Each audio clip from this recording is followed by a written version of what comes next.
Hello friends, welcome to Bright Words Academy. Friends, आज हम लोग टीजीटी के 4 राइटर्स हैं, Shakespeare, Wordsworth, Milton and Galsworthy.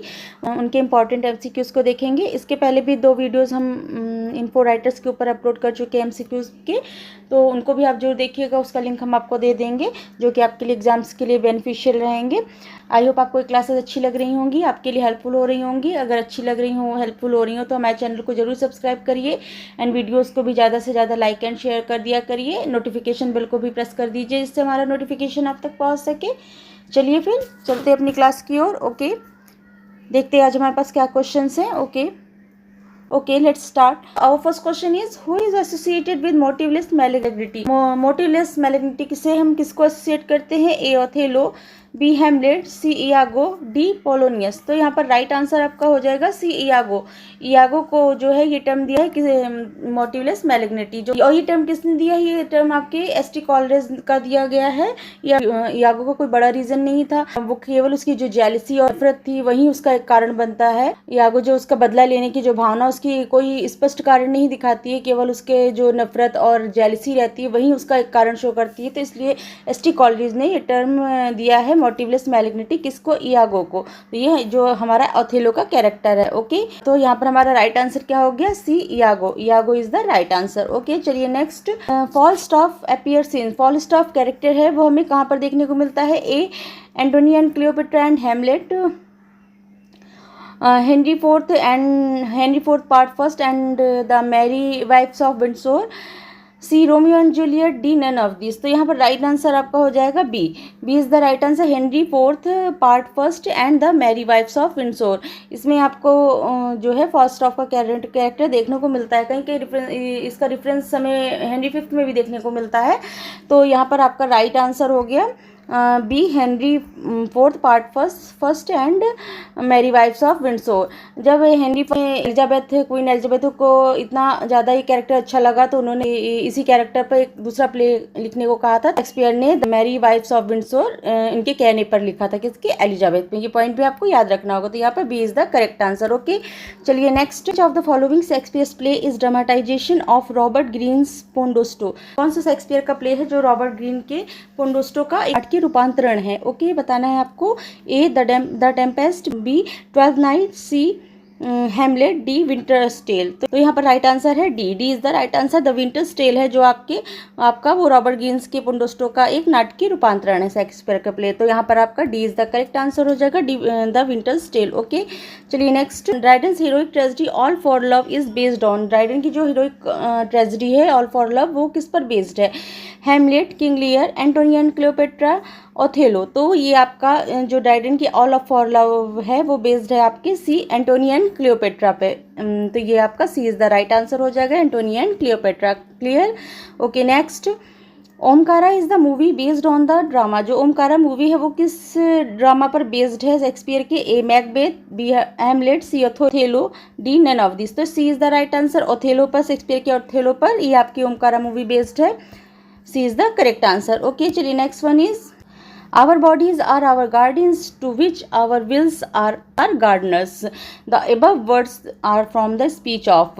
तो ये जो वर्ड्स हैं, ये लाइन है, ये आपको किसकी स्पीच है बताना है। जो हमारी बॉडी है वो एक बगीचा है, और जो हमारी इच्छाएं हो जाती हैं, विल्स हो जाती हैं, वो उसका माली है। तो ये आपका किसकी लाइन से बताना है, आपकी किसकी स्पीच की लाइन से? A Hamlet, B Iago, C Viola, D Brutus. तो यहाँ पर B is the right answer हो जाएगा। इयागो की लाइन्स हैं ये, ओथेलो में उसने कही कि B is the correct answer, Iago. चलिए next. Who is the author of the book Shakespeare's fight with pirates. इस बुक के आपके ऑथर को बताना है। कौन है author? A W Pollard, Wilson, Charton, Rowe. तो यहाँ पर राइट आंसर ए हो जाएगा। ऑथर कौन है? A W Alfred William Pollard जो है यहाँ पर राइट आंसर हो जाएगा। A is the correct answer. Okay, next. Who claim that Shakespeare died papist. किसने कहा है कि शेक्सपियर की जो डेथ है वो एक पापी के रूप में थी? तो A Wilson Knight, B Ben Jonson, C Richard Davies a clergyman, D none of this. तो यहाँ पर राइट आंसर सी हो जाएगा, रिचर्ड डेविस। ये किसने कहा है? एक रिचर्ड डेविस ने कहा है, जो एक क्लर्जीमैन थे। ओके, तो यहाँ पर C is the correct answer, Richard Davies a clergyman. Okay, चलिए next, O tiger's heart wrapped in woman's hide where does this line appear. बाघ का हृदय जो कि लिपटा है वुमेन्स की खाल में, तो ये कहाँ पर ये लाइन्स हमें देखने को मिलती हैं? A Henry 6 part 3, B Henry 4 part 1, C Henry 5 part 1, D Richard first में कहाँ पर देखने को मिलती है? तो यहाँ पर राइट आंसर ए हो जाएगा। ये लाइन्स यॉर्क कहते हैं क्वीन मार्गरेट के अगेंस्ट में, A is the right answer हो जाएगा, हेनरी 6 पार्ट 3। ओके, चलिए next, in 2007 Alyque Padamsee presented one Shakespeare's play it is. 2007 में एलिक पद्मश्री ने शेक्सपियर का एक प्ले प्रेजेंट किया है, तो वो कौन सा है आपको बताना है। A as you like it, B Julius Caesar, D C Macbeth, D none of this. तो एलिक पद्मश्री ने शेक्सपियर के कई प्ले को प्रेजेंट किया है, तो इनमें से आपका कौन सा है? C is the right answer, Macbeth. Macbeth को उन्होंने 2007 में आपके प्रेजेंट किया था। ओके, तो C is the correct answer. चलिए next, whose books in William Shakespeare very short introduction published by OUP in 2015। 2015 में विलियम शेक्सपियर की बुक है वेरी शॉर्ट इंट्रोडक्शन है, जिसमें 2015 में किसने आपकी पब्लिश की है?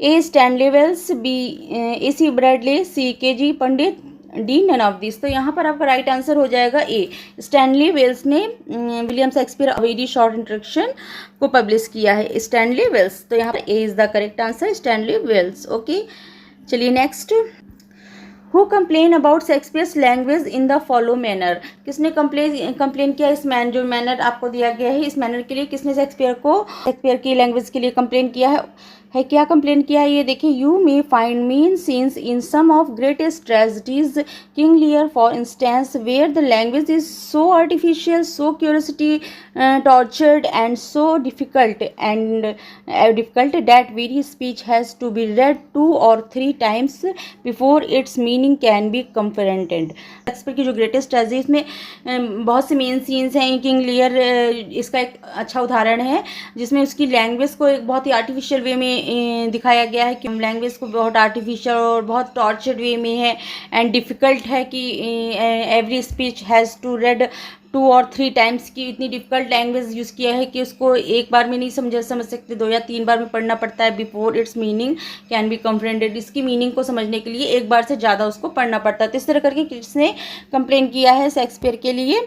तो आपको बताना है, ऑप्शंस हैं ए वर्ड्सवर्थ, बी कार्लिले, सी मिल्टन, डी मैथ्यू आर्नोल्ड। तो यहाँ पर राइट आंसर आपका हो जाएगा डी, मैथ्यू आर्नोल्ड ने इस तरह करके शेक्सपियर के लिए कहा है, उन्होंने क्रिटिसाइज किया है। तो यहाँ पर D is the right answer, Matthew Arnold. Okay, चलिए next, which theatrical company changed its name to King's man in 1603। 1603 में किस कंपनी का नाम चेंज करके किंग्स मैन कंपनी को कर दिया गया? तो ऑप्शंस हैं the Globe, the Curtain, the Chamberlain's man, D none of this. तो यहाँ पर आपका राइट आंसर हो जाएगा सी, चैम्बरलेन मेंस को बाद में जब जेम्स फर्स्ट आए थे तो उनके रेन में इसका नाम चेंज करके किंग्स मैन कंपनी कर दिया गया था 1603 में। तो यहाँ पर C is the right answer, Chamberlain's man. Okay, next, who sisters flight did Virginia Woolf imagine. किसके सिस्टर्स की दुर्दशा को वर्जीनिया वुल्फ ने अपने एक वर्क में इमेजिन किया है? हमने लास्ट में भी उनकी सिस्टर का नाम बताया था।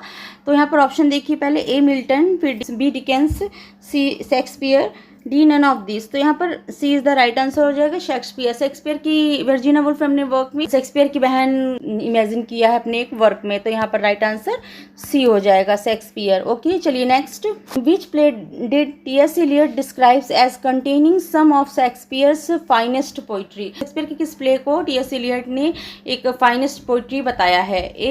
ए Othello, B Antonio and Cleopatra, C Macbeth, D Hamlet. तो यहाँ पर राइट आंसर क्या हो जाएगा? यहाँ पर राइट आंसर हो जाएगा आपका B Antonio and Cleopatra. Antonio and Cleopatra को T.S. Eliot ने उनका एक फाइनेस्ट पोइट्री बताई है, फाइनेस्ट वर्क बताया है। ओके, एंटोनियो एंड क्लियोपेट्रा, इन्होंने काफ़ी क्रिटिसाइज भी किया है इनके वर्क्स को। ओके, तो यहाँ पर राइट आंसर आपका बी हो जाएगा।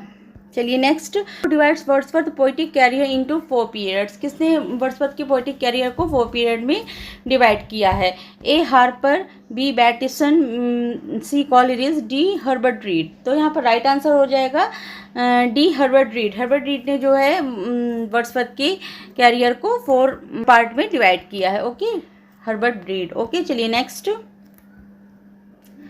What did Wordsworth say about the images in an evening walk? An evening walk में वर्ड्सवर्थ ने इमेजेस के विषय में बताया है, तो वो क्या है इनमें से बताना है। दे वेयर इमेजिनरी, वो इमेजिनरी ही उनकी ही सोची हुई है। They were observe from nature, they were inspired by other poets, were combination of imagination and observation. तो यहाँ पर राइट आंसर आपका बी हो जाएगा। तो उन्होंने इन सब चीज़ें जो है, जो इमेजेस दिखाई हैं, बताई हैं, दे वेयर ऑब्जर्व फ्रॉम नेचर, उन्होंने ऑब्जर्व किए कहाँ से? नेचर से। ओके, तो यहाँ पर आपका राइट आंसर होगा B, they were observed from nature। Okay, चलिए next. Where was descriptive sketches written? Descriptive sketches उन्होंने वर्ड्सवर्थ के वर्क है, कहाँ पर लिखा है उन्होंने? A England, B France, C Italy, D Switzerland. तो यहाँ पर राइट आंसर बी हो जाएगा, फ्रांस। फ्रांस में उन्होंने रहकर ये डिस्क्रिप्टिव स्केचेस को लिखा था। ओके, तो यहाँ पर बी, तो यहाँ पर B is the right answer, France. Okay, चलिए next. Who did Wordsworth meet in France that contributed to his scenes of guilt? Wordsworth France में किनसे मिले थे जिसके कारण वो उनको सोच है, वो सेंस जो है वो गिल्ट में परिवर्तित हो जाता था? तो कौन है वो? ई एमिली, बी एनेटी, सी मार्गरेट, डी जेनी। तो यहाँ पर राइट आंसर बी है, एनेटी वॉलेन थी, जो जहाँ जिनसे वो फ्रांस में मिले थे जब फ्रेंच रेवोल्यूशन वगैरह हो रहा था वहाँ पर फ्रांस में, तो उनसे मिले थे एनेटी से, उनसे उनको वहाँ पर प्रेम हो गया था। बाद में उनकी इनसे एक बेटी भी है, कैरोलिन नाम है उसका। तो यहाँ पर राइट आंसर है कि जो कि फ्रेंच रेवोल्यूशन के कारण और थोड़ा सा इनके अपने कुछ रीजन्स के कारण को वहाँ से फ्रांस से इंग्लैंड वापस आना पड़ता है, वो वापस नहीं जा पाते एनेटी के पास, तो इससे इनको एक गिल्ट, जो इनका ये इंसिडेंट था वो एक गिल्ट का सेंस ले लेता है उनके लिए। तो यहाँ एनेटी वायलिन जो है यहाँ पर राइट आंसर हो जाएगा, B is the correct answer. इनसे इनकी एक बेटी भी थी, कैरोलिन। ओके, चलिए next. What does the poem guilt and sorrow partly aim to expose? Guilt and sorrow जो है वो, जो इनका वर्क पोएम है गिल्ट एंड सॉरो, एम है उसको एक्सपोज करने का। A the beauty of nature, B the voices of the penal law and calamities of war, C the joy of childhood, D the importance of education. तो यहाँ पर आपका right answer B हो जाएगा, the voices of the penal law and calamities of war. जो guilt and sorrow जो इनका work है वो voices of the penal law and calamities of war, जो पेनल लॉ के दोष हैं एंड वॉर में जो विपत्तियाँ होती हैं वो सबको दिखाता है, दर्शाता है। तो यहाँ पर आपका B is the correct answer हो जाएगा, the voices of the penal law and the calamities of war. Okay, चलिए next. What type of problems does the Borderers deal with? से वो किस तरह की प्रॉब्लम को डील करता है, दिखाता है? A environmental issues, B educational issues, C criminal psychology, D economic problems. तो यहाँ पर C is the right answer हो जाएगा, क्रिमिनल साइकोलॉजी। जो बॉर्डरर्स प्ले है शेक्सपियर, वर्ड्सवर्थ का एक ओनली वन प्ले लिखा है, थीम कह सकते हैं, क्रिमिनल साइकोलॉजी दिखाई गई है, बताइए। तो इसमें जो प्रॉब्लम दिखाई गई है, वर्ड्सवर्थ का एक ओनली प्ले है ये बॉर्डरर्स, जिसमें इन्होंने क्रिमिनल साइकोलॉजी को दिखाया है। तो यहाँ पर C is the right answer, criminal psychology. Okay, चलिए next. During whose reign is the story of the Borderers set? Borderers जो प्ले है वो रेन में स्टोरी सेट है? A Henry second, B Henry third, C Edward first, D Edward third. तो B is the right answer, Henry third के reign में ये आपकी बॉर्डर्स की सेट है। ओके, चलिए next. What is the central theme of the poem Peter Bell? Peter Bell की central theme बताना है। A adventure and exploration, B redemption of human soul, C love of romance, D nature and tranquillity. तो यहाँ पर B हो जाएगा, redemption of human soul. Human soul का जो रिडेम्पशन होता है इसमें दिखाया गया है, ये इसकी सेंट्रल थीम हो जाएगी इसमें। तो यहाँ पर B is the right answer हो जाएगा, रिडेम्पशन ऑफ ह्यूमन सोल। इसमें पहले एक जो व्यक्ति दिखाया गया काफ़ी लापरवाह, बेपरवाह सा रहता है, बाद में उसकी कैसे स्पिरिचुअलिटी, उसकी प्रोग्रेस होती है, नेचर के सानिध्य में आकर उसको कैसे उसके अंदर चेंजेस आते हैं स्पिरिचुअल, एंड उसके अंदर काफ़ी सुधार अवतार होता है, ऐसे करके उसमें दिखाया गया, तो उसमें दिखाया है इसमें redemption of a human soul is the right answer, B is the correct answer. Okay, चलिए next, who was the first criticise Wordsworth theory of poetic diction. Wordsworth की थ्योरी जो पोएटिक डिक्शन है उसको सबसे पहले किसने क्रिटिसाइज किया है? A John Milton, B S T Coleridge, C John Keats, D Samuel Johnson. तो यहाँ पर आपका राइट आंसर होगा बी, एस टी कॉलरिज जो हैं उन्होंने सबसे पहले वर्ड्सवर्थ की जो थ्योरी ऑफ पोएटिक डिक्शन है उसको क्रिटिसाइज किया है। ओके, तो यहाँ पर राइट आंसर आपका बी हो जाएगा, एस टी कॉलरिज। ओके, चलिए next, where most of the Lucy poems compose. जहाँ लूसी पोएम कहाँ पर कंपोज की गई है? A France, Italy, Germany, Switzerland. तो यहाँ पर आपका राइट आंसर है सी, जर्मनी में लूसी पोएम्स को कंपोज किया गया है, तो यहाँ पर C is the right answer. Okay, Which work by Wordsworth is an account of the growth of the poet's mind? कौन सा वर्क है जो वर्ड्सवर्थ का जो कि ग्रोथ ऑफ पोएट्स माइंड, जो कि जिसको कि एक अकाउंट कहा जाता है कवि की मानसिक जो विकास है उसका growth of the poets mind है। ये वर्ड्सवर्थ के किस वर्क से हमें दिखती है, पता चलती है? A a lyrical ballad, the recluse, the prelude, the excursion. तो यहाँ पर राइट आंसर है सी, द प्रील्यूड। प्रील्यूड जो है वो पोइट्स की जो ग्रोथ है, मानसिक जो ग्रोथ होती है उन सबको अच्छे से इसको हमें डिफाइन करता है। Okay, of the poet's mind जो है वो हमारा द प्रील्यूड रिप्रेजेंट करता है। ओके, नेक्स्ट है, what was the prelude originally intended to be part of. जो प्रील्यूड है वो originally intended to be part of, किस चीज़ का पार्ट इंटेंडेंटली बनाया गया था, कि ये सोच के बनाया गया था कि उसका पार्ट होगा?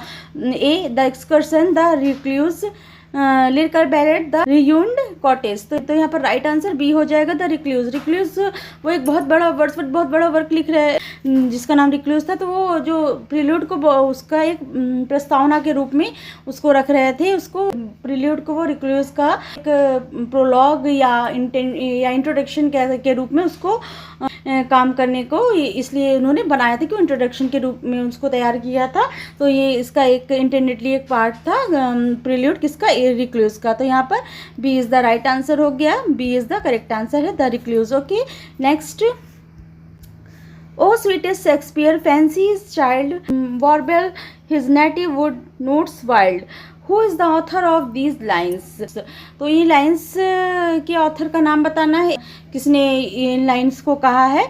ए William Wordsworth, B John Milton, C Ben Jonson, D Edmund Spenser. तो यहाँ पर राइट आंसर जॉन मिल्टन हो जाएगा। जॉन मिल्टन ने इन लाइन्स को कहा है, उनके वर्क एल एलेग्रो की ये लाइन्स है जिसमें कवि ग्रामीण इलाकों में एक टेंशन फ्री लापरवाह जीवन के आनंद की कल्पना करते हैं, जिसमें नाटकों में भाग लेना, जैसे ग्रामीण में जीवन में नाटकों में भाग लेना और शेक्सपियर के कामों को देखने में खुशियाँ शामिल रहती कि वो एक प्ले देख रहे हैं शेक्सपियर का जहाँ ग्रामीण जीवन बहुत ही बेपरवाह रहता है, मतलब कि टेंशन फ्री रहता है, लापरवाह रहता है, और अपने नाटकों में छोटी छोटी खुशियाँ हो जाती है। शेक्सपियर के कामों को देखने में बहुत खुशियाँ जैसी खुशियाँ शामिल है, तो इस तरह करके वो डिफाइन कर रहे हैं। यहाँ पर आपका राइट आंसर बी हो जाएगा, जॉन मिल्टन। ओके, चलिए नेक्स्ट पे आते हैं। Fame is the spur that the clear spirit doth raise that last infirmity of noble mind, these lines occur. ये लाइन कहाँ से ली गई है? A Samson Agonistes, B L'Allegro, C सेकेंड पे आंसर ओसो, D Lycidas.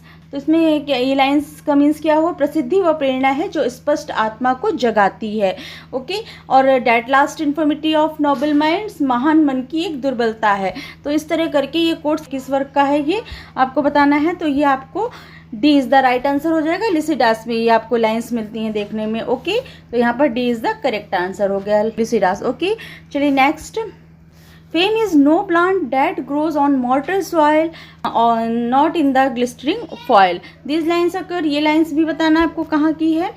Fame is no plant, fame ऐसा कोई प्लांट नहीं है जो ग्रो करता है मॉर्टल सॉइल में, नश्वर मिट्टी में जो जन्म लेता हो, नॉर इन ग्लिस्टरिंग फॉयल, जो कि चमकीली पन्नियाँ जो होती हैं, फॉयल्स होते हैं, उनमें जन्म लेता हो। फेम एक ऐसी चीज़ नहीं है। जो किस कहाँ की लाइन है? A Samson Agonistes, B L'Allegro, C Il Penseroso, D Lycidas. तो यहाँ पर राइट आंसर हो जाएगा, राइट आंसर आपका ये लाइंस भी आपकी लाइसिडास की हैं, तो ये आपको ये दोनों कोट्स याद रखने होंगे, इंपॉर्टेंट है। तो D is the right answer, Lycidas. Okay, चलिए next. Of man's first disobedience and the fruit of the forbidden tree whose mortal taste brought death into the world and all our woe.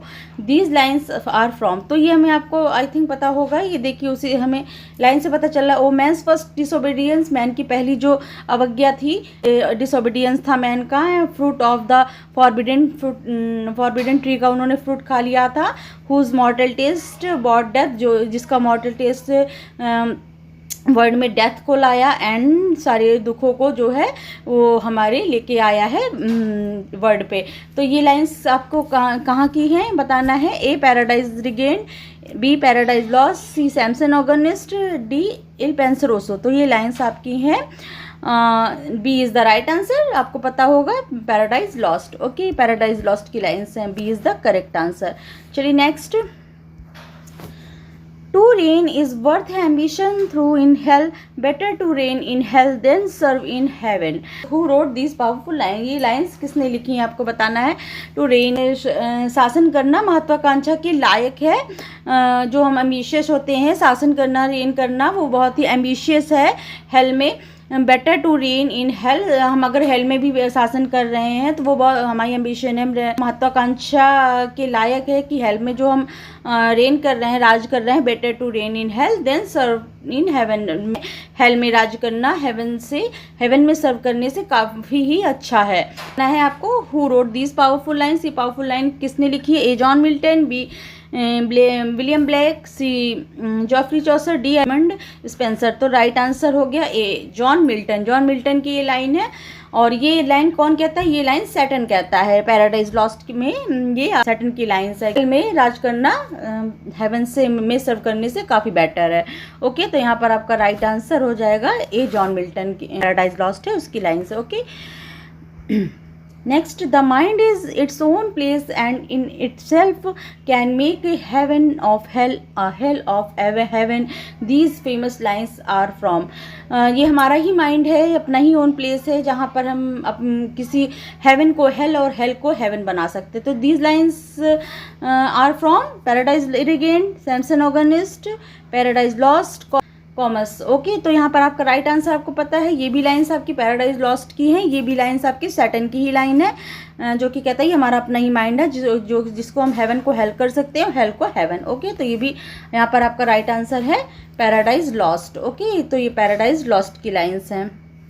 Next, which is the pastoral poem by Milton. Pastoral poem बताना है Milton की कौन सी है। Adonais, Thyrsis, Lycidas, none of this. तो पता है आपको, C is the right answer है। लाइसिडास इनकी पेस्टोरल जी है यहाँ पर, लाइसिडास। ओके, चलिए next. What needs my Shakespeare for his honoured bones the labour of an age in piled stones, these lines occurs. ये लाइन्स जो हैं वो आपके कहाँ पे देखने को मिलती है। What needs my Shakespeare for his honoured bones the labour of an age in piled stones. इसमें कह रहे हैं कि मेरे शेक्सपियर को अपनी सम्मानित हड्डियों के लिए क्या चाहिए, ढेर सारे पत्थरों में एक युग का श्रम। शेक्सपियर को अपनी ऑनर्ड बोन्स के लिए और क्या चाहिए, the labour of an age in piled stones, जो कि ढेर सारे पत्थरों के, पाइल्ड स्टोन्स ढेर सारे पत्थरों में एक युग का श्रम है, एक लेबर है, एक युग का पूरा श्रम दिखता है हमें, जहाँ पर इनकी बोन्स हैं उनसे हमें पता चलता है। और क्या चाहिए शेक्सपियर को कि एक पूरे युग जो उनकी बोन्स है वो हमें दिखा रही है, हड को बता रही है। तो ये लाइन्स आपको कहाँ पर देखने को मिलेंगी। A Lycidas, on Shakespeare, Il Penseroso, Comus. तो यहाँ पर बी है, B is the correct answer. On Shakespeare की लाइन्स है, मिल्टन ने कही है शेक्सपियर के लिए। ओके, तो यहाँ पर B is the correct answer हो गया, ऑन शेक्सपियर। ओके, चलिए next. In which book of Paradise Lost does Milton invokes his muse Urania. किस बुक्स में मिल्टन इन्वोक करते हैं म्यूज यूरेनिया को। A book first and ninth, book first and seventh, book fourth and ninth, book first and fourth. यहाँ पर right answer होगा B, book first and seventh में आपको ये आपको देखने को मिलती है, यूरेनिया म्यूज को मिल्टन इन्वोक करते हैं। ओके, यहाँ पर राइट आंसर हो जाएगा बी। ओके, चलिए। Milton supported which historical figure during the English Civil War. Milton किस हिस्टोरिकल फिगर सपोर्ट कर रहे हैं। A King Charles first, Oliver Cromwell, William Laud, Charles second. तो राइट आंसर बी हो जाएगा, ओलिवर क्रॉमवेल। ओलिवर क्रॉमवेल को वो support करते हैं, कौन, हमारे मिल्टन। तो यहाँ पर B is the right answer हो जाएगा, B is the right answer, Oliver Cromwell. Okay so friends, I hope आपको क्लासेस अच्छी लग रही होंगी। तो अगर अच्छी लगी तो लाइक, सब्सक्राइब एंड शेयर करना ना भूलिएगा। चलिए next, Milton wrote on the Christ nativity at the age of A19, B21, C25, D18। तो B is the right answer, 21 की उम्र में उन्होंने ऑन द क्राइस्ट नेटिविटी को लिखा। ओके तो यहाँ पर B is the correct answer, 21। Okay चलिए next, What are the three kinds of poets in the age of Milton? Age of Milton में 3 kinds of poet हमें देखने को मिलते हैं। कौन से हैं? A romantic, metaphysical, epic, modernist, Victorian, Puritan, metaphysical, cavalier, Puritan, realist, surrealist, modernist. तो यहाँ पर C is the right answer हो जाएगा, मेटाफिजिकल, कैवलियर, प्यूरिटेन। ये हमें 3 तरह के पोइट्स मिल्टन के एज में देखने को मिलते हैं। तो यहाँ पर C is the right answer, metaphysical, cavalier, Puritan. Okay चलिए next, When was John Galsworthy born? John Galsworthy का जन्म कब हुआ? ओके 15 अगस्त 1867, 14 अगस्त 1867, 4 सितंबर 1867, 14 अगस्त 1868। तो यहाँ पर राइट आंसर आपका हो जाएगा 14 अगस्त 1867, B is the right answer. हमारे गाल्सवर्दी का जन्म हो गया 14 अगस्त 1867 में। ओके चलिए next, when did John Galsworthy die? उनकी मृत्यु कब हुई? जन्म हो गया तो मृत्यु बताइए। ए 31 जनवरी 1932, 30 जनवरी 1933, 31 दिसंबर 1933, 31 जनवरी 1933। तो यहाँ पर राइट आंसर डी हो जाएगा, 31 जनवरी 1933 में गाल्सवर्दी की डेथ हुई है। D is the correct answer, 31 जनवरी 1933। Okay next, why did Galsworthy refuse a knighthood in 1918? 1918 में गाल्सवर्दी ने नाइटहुड के लिए क्यों रिफ्यूज़ किया, मना किया? He wanted to stay humble, he believed literature is its own reward, he did not like the prime minister, he was already a knight. तो यहाँ पर राइट आंसर बी हो जाएगा, he believe literature is its own reward. उन्होंने जो knighthood award था 1980 में उन्होंने लेने को मना कर दिया, बिकॉज वो कहते थे लिटरेचर मेरा अपने में ही एक रिवार्ड है। ओके तो यहाँ पर B is the correct answer हो जाएगा, he believe literature is in its own reward. Okay चलिए next, was the prime minister of offered Galsworthy's knighthood in 1970? 1970 में प्राइम मिनिस्टर, कौन से प्राइम मिनिस्टर का नाम बताना है? तो देखिए 1917 से आप कंफ्यूज मत होइएगा, क्योंकि ऊपर 1918 है, यहाँ पर 1917 है। तो यहाँ पर आप कंफ्यूज मत होइएगा, क्योंकि 1917 1918 हमें दोनों देखने को मिलती है। तो आप अगर दोनों मिले तो 1918 पे ही जाएंगे, बट यहाँ पर अगर 1917 है तो आप कंफ्यूज मत होइएगा। तो ये 17-18 की बीच की बात है, तो आपको दोनों अगर मिले तो इसमें 18 पे ही आप जाएंगे। ओके तो यहाँ पर ऑप्शन है A Winston Churchill, David Lloyd George, Herbert Henry Asquith, Stanley Baldwin. तो राइट आंसर है यहाँ पर बी डेविड लॉयड जॉर्ज। ये थे प्राइम मिनिस्टर जिन्होंने ऑफर किया था गाल्सवर्दी को नाइटहुड अवार्ड के। ओके तो David Lloyd George, B is the correct answer. What did Galsworthy do the Nobel prize money? जो नोबेल प्राइज हम जानते हैं 1932 में गाल्सवर्दी को नोबेल प्राइज मिला, तो उन्होंने उस मनी मिली तो उसका क्या किया? ए kept it for personal use, B donated it a charity, donated it a trust for the PN club, used it to write more books. C is the right answer, donated it to a trust for the PN club। तो PN club जो trust था जिसके वो president भी थे, तो उसको donate कर दी थी ये पूरी रकम जो भी उनको नोबेल प्राइज में मिली थी। ओके तो यहाँ पर C is the correct answer, donated to a trust for the PN club। Okay next, What habit did Galsworthy have regarding his old novels? अपने ओल्ड नॉवेल्स के लिए गाल्सवर्दी की क्या हैबिट थी? ऑप्शन है A he discarded them, he turned them into new plays, C he rewrote them, D he left them unpublished। Okay तो यहाँ पर राइट आंसर आपका हो जाएगा, यहाँ पर राइट आंसर बी हो जाएगा, ही turned them into new plays। जो उनके ओल्ड नॉवेल्स थे उनको वो न्यू प्लेस के रूप में प्लेस में बदल देते थे। पुरानी नॉवेल्स थे उनको न्यू प्ले में कन्वर्ट कर देते थे, लिख देते थे, न्यू प्ले बना देते थे उसका। तो ये इनकी हैबिट थी। ओके तो ये यहाँ पर राइट आंसर हो गया B, he turned them into new plays। Okay चलिए next, how many acts are in Silver Box? Silver Box में कितने एक्ट हैं? तो A1, 2, 3, 4, तो 3 एक्ट्स है सिल्वर बॉक्स में, हमें 3 एक्ट्स हैं। C is the right answer. Okay, चलिए next, what is the central theme of the Silver Box? Silver Box की सेंट्रल थीम बतानी है। The power of love, class disparity, injustice, family dynamic, war and peace. तो यहाँ पर right answer है B, class disparity, injustice, Silver Box की जो कि थीम है। ओके, तो B is the correct answer, class disparity, injustice. Next, who is Ronald Dancy in Loyalties? Loyalties में रोनाल्ड डेंसी कौन है? A lawyer, a retired captain, a managing clerk, company chairman. तो यहाँ पर राइट आंसर है B, a retired captain. A retired captain है वो, B is the correct answer. चलिए next, Galsworthy's first novel published under his real name was?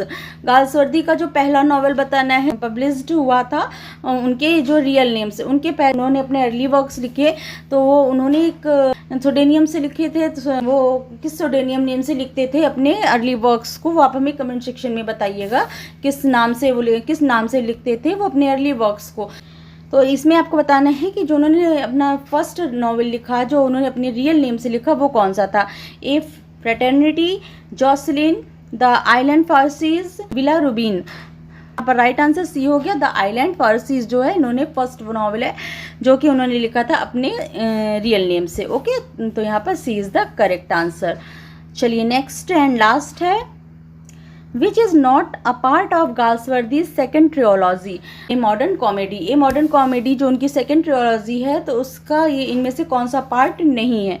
A The White Monkey, B Swan Song, Indian summer of a Forsyte, D The Silver Spoon. तो यहाँ पर right answer आपका C हो जाएगा, C is the right answer, Indian summer of a Forsyte. आपका White Monkey भी है, स्वान song भी है एंड सिल्वर स्पून भी है, तो यहाँ पर राइट आंसर सी हो जाएगा जो कि आपकी सेकेंड ट्रिलॉजी में नहीं मिलता है मॉडर्न कॉमेडी में। Okay, Indian summer of a Forsyte is the right answer, C is the correct answer. So friends, ये आज हमारे 50 क्वेश्चंस हो गए 4 राइटर्स के ऊपर। आई होप आपको अच्छे लगे होंगे, क्लियर हुए होंगे, और कैसा लगा हमें फीडबैक भी ज़रूर बताइएगा। अगर अच्छा लगे तो चैनल को लाइक, सब्सक्राइब एंड शेयर भी जरूर कर दिया करिए। एंड कोई भी क्वेरीज हो तो कमेंट सेक्शन में बताइए, किसी भी टॉपिक में आपको वर्क चाहिए तो भी आप बता सकते हैं। तो फ्रेंड्स, चलिए फ्रेंड्स, फिर मिलते हैं नेक्स्ट क्लास में न्यू टॉपिक के साथ। Okay, thank you, thanks for watching, thank you.